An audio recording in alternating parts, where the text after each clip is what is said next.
Existe una enfermedad en nuestra conciencia que es la enfermedad de hablar del otro. Nos pasamos la vida hablando del otro. Nos fijamos en qué nos dice el otro, en qué nos hace el otro, qué acciones hace. Y nos pasamos la vida esperando que el otro haga lo que nosotros necesitamos, que diga lo que deseamos y que, sobre todo, satisfaga las necesidades que nosotros tenemos. El hecho de vivir con nuestro foco de atención hacia qué hace el otro, qué tanto culpable es, qué responsable es de la situación que nosotros estamos viviendo, qué consecuencias tiene lo que esta persona hace, etc. Todo esto lo que provoca y lo que hace es que perdamos el foco en nosotros mismos. Es decir, perdamos el foco en la oportunidad de fijarnos, atender qué no estamos haciendo nosotros, qué no estamos accionando nosotros, por lo tanto, qué cambios no estamos haciendo y no estamos protagonizando nosotros mismos y por lo tanto no vivimos, evidentemente, la vida que queremos vivir, porque si nuestro foco está en qué hace el otro, inevitablemente vamos a estar viviendo la vida que el otro nos marca y el otro decide. El problema de esto, de que nuestra atención, nuestro foco esté en qué hace el otro y no en qué hago yo por mí mismo, es que nos perdemos la oportunidad de ser conscientes de qué necesitamos cambiar, qué necesitamos hacer, qué necesitamos experimentar para evolucionar hacia donde necesitamos evolucionar. Evidentemente, lo que hace todo esto es hacer que acabes viviendo la vida de otra persona y no la tuya propia. Y acabes siendo tú el que satisface las necesidades del otro y el que actúa y decide en función de lo que el otro necesita y no en función a lo que tú necesitas. Es cierto que no todo puede depender de nuestras decisiones y evidentemente nuestro destino en gran parte va a ser el resultado de nuestras decisiones y por tanto va a ser el resultado de si te has dedicado a focalizarte en ti, en cambiar tú y en crear el camino que necesitas crear para evolucionar o tu camino ha estado enfocado a atender al otro, en que tu atención y tu fijación está en qué hace el otro y por lo tanto has estado viviendo la vida del otro, perjudicándote a ti mismo, porque evidentemente vivir hablando del otro y esperando que sea el otro quien haga lo que necesitamos es al final tomar el camino de la autodestrucción. Sin ninguna duda, el otro jamás va a ejercer, va a hacer los pasos que nuestra alma necesita recorrer para hacer su evolución y su camino. Y por lo tanto, vivir hablando del otro es decidir autodestruirse. Porque en definitiva, cuando vives hablando del otro, estás en una situación donde entras en una cronificación, donde estás viviendo en una incoherencia, sin lugar a duda, cuando realmente te sientes que algo no funciona bien, algo te molesta del otro, estás en una situación cronificada donde estás esperando que el otro haga lo que tú necesitas que haga, pero tú no haces nada porque no quieres hacer daño al otro, pero en verdad el otro tampoco tiene en cuenta lo que tú necesitas y entramos en ese bucle tóxico, ¿no? De vivir fijándonos en el otro y en definitiva hablar del otro. Lo que hace es que tú te cronifiques en una incoherencia que tarde o temprano va a pasar factura. Porque vivimos pensando que nuestras decisiones, ¿no? Las del día a día, pues no son tan importantes, ¿no? Es decir, no serán tan importantes, pues yo, bueno, pues siento que esta situación me gustaría que no fuese así, siento que me gustaría que esta persona, ¿no? Mi pareja, mi mamá, mi papá, mi hermano, etcétera, estuvieran actuando de otra manera y sus acciones y lo que están haciendo tiene unas consecuencias en mí, ¿no? Tiene un impacto emocional en mí y no solo emocional, ¿no? Sino situacional, ¿no? Pues imagínate que cada día vives con una pareja que no soportas, pero cada día pues tienes que oler su olor, tienes que comer en la misma mesa, dormir en la misma cama, pero en verdad no la soportas, por lo que sea, ¿sí? Pero no quieres, estás en incoherencia, porque ahí sucede algo, sea lo que sea, que te hace sentir que tú no deberías estar ahí. Pero acabas quedándote ahí porque, bueno, la mayoría de veces lo que sucede es que cuando nuestro foco de atención está en el otro y no en uno mismo, lo que hacemos es justificar nuestras incoherencias, ¿no? Como diciendo que no, que la culpa es del otro, que es el otro quien tiene el problema, yo en verdad no lo tengo, es el otro quien debería de cambiar, yo en verdad hago las cosas bien, yo en verdad estoy esperando a ver si el otro reacciona, rectifica, se da cuenta, ¿no? De que tiene que cambiar, ¿no? Y de que, bueno, pues que en definitiva yo estoy en lo cierto y él está erróneo, ¿no? Lo que hace todo esto, en definitiva, es mantener una incoherencia propia de una situación que el único responsable de esa situación es uno mismo, con uno mismo. Y salir de ahí, muchas veces no salimos de ahí. ¿Por qué? Porque evidentemente requiere muchas cosas, ¿no? Pero una de ellas es ese cambio del locus interno al locus externo. Ahora explicaré muy rápido qué quiere decir esto para quien no lo sepa, porque bueno, es un concepto desde la psicología, todos los psicólogos han estudiado esto del locus interno y locus externo, pero bueno, el tema es que quien está en el locus externo lo que hará es estar en la no acción, en el no cambio y en la no responsabilidad. Entonces, seguramente mantiene una situación de incoherencia porque en verdad, en el fondo, tiene un beneficio de esa situación, un beneficio colateral, ¿sí? Ahora veremos un ejemplo que pondré de este beneficio, ¿no? De lo que significa estar en incoherencia, pero quedarse en incoherencia y justificar vivir en incoherencia, porque en verdad tengo un beneficio que justifica que estoy más cómodo quedándome ahí y no cambiando. Lo que pasa, lo que la gran mayoría de personas no saben, y os doy mi palabra, porque he visto miles de casos, porque lo he vivido a nivel personal y en experiencia propia, esta incoherencia no es gratis, no va a quedar en nada. Tarde o temprano, la vida te va a obligar a asumir esa incoherencia y a gestionarla. Tarde o temprano, la vida te va a ofrecer y te va a mostrar las consecuencias de no haber sido coherente en ese momento y de haber mantenido a lo largo del tiempo una incoherencia. Como decía, muchas veces la explicación, podrían haber muchas, pero una de las cosas que siempre está presente en una persona que cronifica una situación incoherente es, como decía, que se centra en el locus externo y no el interno. Es decir, es el mundo, es el otro, son los demás quien deben de cambiar, yo estoy actuando en lo correcto, yo no debo de cambiar. Eso sería una explicación. Y casi siempre, cuando las personas están ancladas en ese locus externo, siempre va acompañado de que vivir en esa incoherencia, en verdad, les ofrece un beneficio secundario. A veces es inconsciente, a veces es más consciente, depende del caso, pero siempre hay un beneficio. Sería, como para que nos entendamos, tomar una decisión que a largo plazo va a ser muy nociva para ti, va a ser autodestructiva para ti, te va a hacer mucho daño y va a tener consecuencias en el destino, en la vida que vas a vivir en los próximos años, pero que a corto plazo es la decisión más cómoda.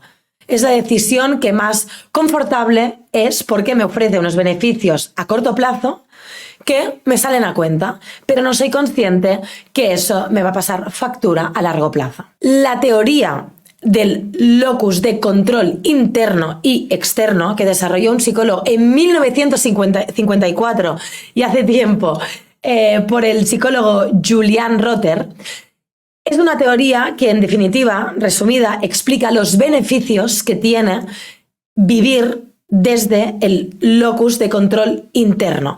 ¿Qué quiere decir? Esas personas que son conscientes de que sus decisiones, de sus acciones, de su día a día, el poder que tienen en influenciar en los resultados y en la vida, en las circunstancias que se van encontrando y que van creando de alguna manera, ¿no? Entonces, ese psicólogo explicaba que, en definitiva, las personas, si asumimos esa responsabilidad, ese poder que tenemos de incidir, de influenciar en nuestra vida diaria a través de nuestro esfuerzo, nuestra autogestión, nuestras decisiones, nuestra responsabilidad, etc., eso, al final, nos va a dar un control de nuestra vida, al menos en donde podemos controlar. Siempre hay circunstancias externas que no las podemos controlar, ¿no? Ahora hablaremos de esto. Pero al menos las circunstancias internas sí las podemos controlar. Cómo yo voy tomando decisiones que van a hacer si yo mantengo una relación tóxica con una amistad, con una pareja, las decisiones de si yo estoy coherente antes de, pues no sé, tomar la decisión de tener hijos con la persona adecuada o no. Es decir, todo ese margen que tenemos de decisión propia, de decidir realmente en la vida que vamos a vivir.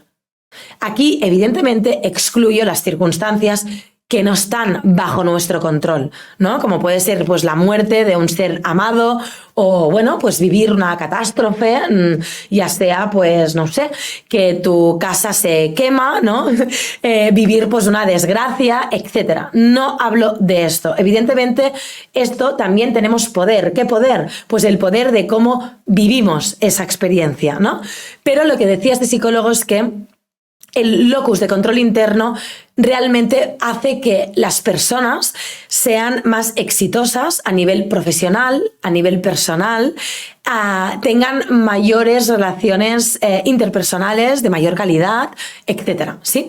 Porque en definitiva las personas que son conscientes de ese poder que tienen, ¿no? Y de ese control del locus interno, ¿no? Al final lo que hace es que tú tomes decisiones más conscientes, te responsabilices de tu vida, de tus estados emocionales y, evidentemente, pases de la acción y tomes las decisiones que tienes que tomar.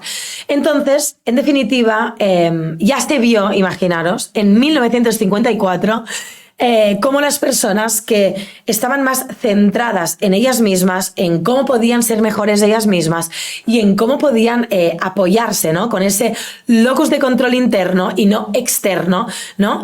Realmente eran más exitosas en todos los niveles de su vida. En cambio, las personas que viven en el locus de control externo son esas personas que al final viven esperando que sean los demás que generen las circunstancias que ellos necesitan para estar mejor y para evolucionar, y que en definitiva sean los demás y el mundo quien generen las circunstancias adecuadas para su evolución. ¿Sí? Existen como esos dos tipos de tendencias, ¿no? Al final de gestionar la propia vida. Entonces, como decía, voy a poner un ejemplo que ilustra y ayuda a entender un poco todo esto que estamos hablando. Imaginaros, y no, o sea, yo lo he vivido, ¿vale? Lo he observado, en este caso, con mi madre y su marido, ¿vale? Un matrimonio que durante muchos años suceden varios acontecimientos, suceden pues varias cosas, donde ese matrimonio pues está roto, no está bien. Hay mucho resentimiento uno con el otro, hay, bueno, pues ya como mucho desamor, pocas cosas en común, las prioridades no están en el mismo lugar, cada uno tiene unas prioridades y un centro de atención diferente. Bueno, hay como mucho desequilibrio entre ellos, mucha tensión, mucho resentimiento, etc.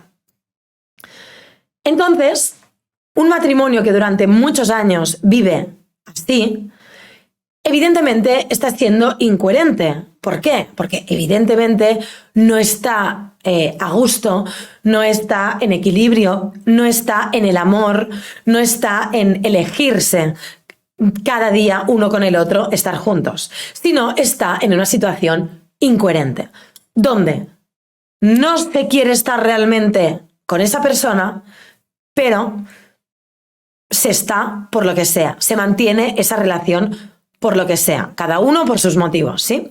Entonces, cuando realmente vivimos fijándonos, y yo esto lo he experimentado y lo he observado durante muchos años, cuando una persona mantiene una relación tóxica para él o para ella, muy tóxica, ¿sí?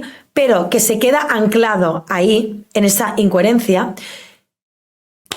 casi siempre, o sea, vamos, sin error, esa persona está centrada en vivir en el locus de control externo. Es decir, se pasa todo su tiempo esperando que el otro haga lo que necesita uno mismo para estar bien y para cambiar la situación de incoherencia que está viviendo. Entonces, nos cronificamos ahí, esperamos que el otro cambie, ¿no? En este caso, mi mujer o mi marido haga lo que yo necesito que haga, no lo decido yo, no entro en acción yo, no. Me paso esperando para no tomar yo decisiones y asumir, evidentemente, las consecuencias de mis decisiones, sino me cronifico en esperar que sea el otro quien tome las decisiones de cambio, pero evidentemente que sea un cambio que vaya a la dirección que yo necesito. Que no se le ocurra ir a la dirección que a mí no me conviene. Porque evidentemente yo estoy esperando que mi vida vaya por donde yo quiero que vaya, pero no porque yo lo hago, sino porque el otro haga ese cambio que yo necesito. Eso es una locura, es vivir anclado en el otro. Y la gente, y yo lo he vivido, se piensa que esto, bueno, pues nada, el otro ya cambiará, yo estoy bien, voy tirando, no, yo estoy bien. Y lo que no entienden es que están matándose a ellos mismos. Están tomando veneno cada día ellos mismos. Porque vivir tu vida esperando que el otro cambie hacia la dirección que tú necesitas, van a suceder dos cosas. Casi nunca va a pasar que el otro haga lo que tú en verdad te va bien que haga o que tú necesitas. A veces puede pasar que el otro lo hace haciéndose daño a él mismo, ¿no? Porque cuando hay una relación tóxica de incoherencia, normalmente o los dos hacen un cambio muy profundo y coincide que van a la par ese cambio, o evidentemente la única opción que hay es que cada uno tome su camino y cada uno haga su camino. Pero cuando nos anclamos y no tomamos esa decisión esperando que sea el otro, o porque me da pena, porque el otro está enfermo y cómo voy yo a tomar una decisión si el otro está enfermo, lo voy a dejar mal, o no, es que cómo voy a hacer esto si no se merece el otro que yo haga esto, pero entonces el otro realmente hace cosas peor hacia mí y no está pensando en si yo me merezco o no que me haga lo otro. Bueno, entramos en un bucle de autodestrucción. En definitiva, empezamos a vivir la vida que el otro necesita que vivamos y nos empezamos a destruir a nosotros mismos. Y os doy mi palabra que jamás es gratis. Toda la situación donde nosotros perdamos la oportunidad de vivir desde el locus de control interno y desde el cambio, desde decir, ¿qué puedo aprender yo de esta situación? ¿Qué puedo realmente, si estoy en una situación donde no me siento bien, donde están sucediendo cosas que el transcurso de esa situación me está llevando a vivir una vida que no quiero, que no me gusta, que no me hace estar en plenitud, que no me hace sentir en equilibrio, que me está haciendo pasar por situaciones donde me siento mal, donde no siento que yo debo de estar aquí, sino siento que debo de ir hacia otro lugar?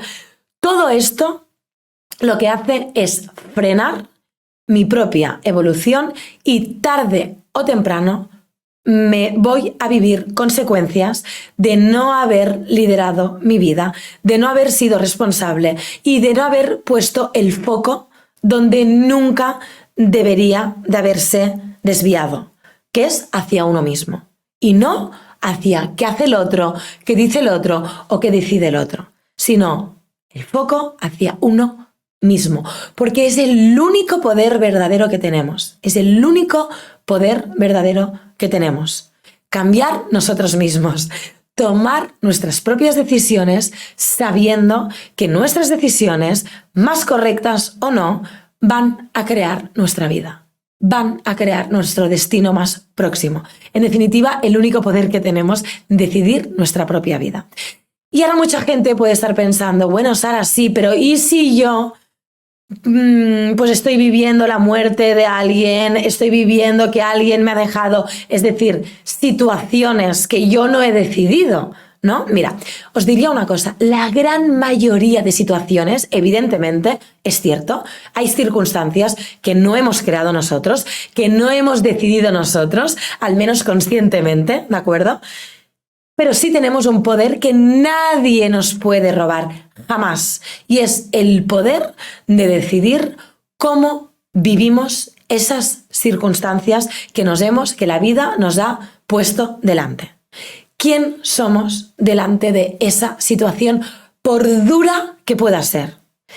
Ese poder nadie nos puede, quitar esa gran magia que podemos hacer con nosotros mismos, ¿sí? De hecho, todo esto que estoy diciendo, hay grandes pensadores que hace siglos y siglos y siglos que ya dijeron y que ya nos regalaron esa sabiduría. Lo que pasa es que vivimos en una sociedad donde parece como que nos tenemos que inventar todo desde cero y parece que ya no hay grandes conocimientos, como digo, ancestrales, de hace siglos, por grandes pensadores de la humanidad, que los ignoramos, no los tenemos en cuenta y es como que, que somos analfabetos de todo este conocimiento que ya existe y que es un regalo recuperar esa sabiduría. En este caso hablo de Epicteto, que voy a compartir dos frases que representan un poco lo que venimos diciendo. No es lo que te sucede, sino cómo reaccionas ante ello lo que importa. Es decir, lo que estamos diciendo, es cierto que hay un margen de cosas, de circunstancias, de situaciones que vamos a vivir que no las hemos creado con nuestras decisiones y no las podemos gestionar, ¿no? Y no las podemos trabajar desde ese foco interno que decíamos, ¿sí? Pero sí tenemos ese poder de ¿qué hacemos con lo que nos sucede? Ese poder sí lo tenemos. Y ya nos lo decía un filósofo, imaginaros, hace siglos, ¿sí? Otra frase de Epicteto es: solo hay un camino hacia la felicidad y es dejar de preocuparse por cosas que están fuera del poder de nuestra voluntad. Me parece espectacular. Y un poco es de esto que ya decía este psicólogo que hemos dicho, ¿no? De la importancia de trabajar más el locus de control interno. Estas frases, en definitiva, lo que hacen es reforzar esa idea, ¿no?, que antes hemos explicado de ese psicólogo, de Julian Rotter, ¿no?, ya en 1954, que ya reforzaban la importancia y los beneficios de centrarnos en el locus de control interno, es decir, en poner el foco en nosotros mismos, en cómo hemos de cambiar nosotros, en qué decisiones hemos de tomar, en cómo hemos de pasar a la acción, en cómo hemos de comprometernos en nuestra propia vida y en dejar de hablar del otro, en dejar de esperar que el otro haga lo que nos gustaría que hiciese. Y en definitiva, hacer un acto de amor propio, que es hacer los cambios que nosotros necesitamos hacer para evolucionar y en definitiva para experimentar lo que todos, tarde o temprano, necesitamos experimentar, que es el amor propio, porque es desde el amor propio donde nos podremos realmente conectar desde una manera más genuina y auténtica con ese amor que nos sustenta a todos, ¿no? Que es ese amor hacia el otro y es ese amor que nos une a todos. Pero si primero no nos conectamos con nosotros mismos y no experimentamos ese amor propio, será muy difícil que el amor realmente que podamos experimentar hacia el otro o que podamos ejercer hacia los demás sea realmente auténtico y no interesado. Así que en definitiva nos invito, porque es una enfermedad que tenemos todos realmente desde el ego, ¿no? Que el ego evidentemente es necesario vivir desde el ego, pero sí hemos de ser conscientes y saberlo gestionar cada vez mejor. Y el ego siempre nos juega la mala pasada de culpar al otro, de que es el otro el problema. Y nos perdemos la gran oportunidad, el gran regalo de poner el foco en nosotros mismos y de evolucionar nosotros mismos y cambiar hacia la dirección que cada cual necesite, con el gran propósito de experimentar la libertad y el amor propio.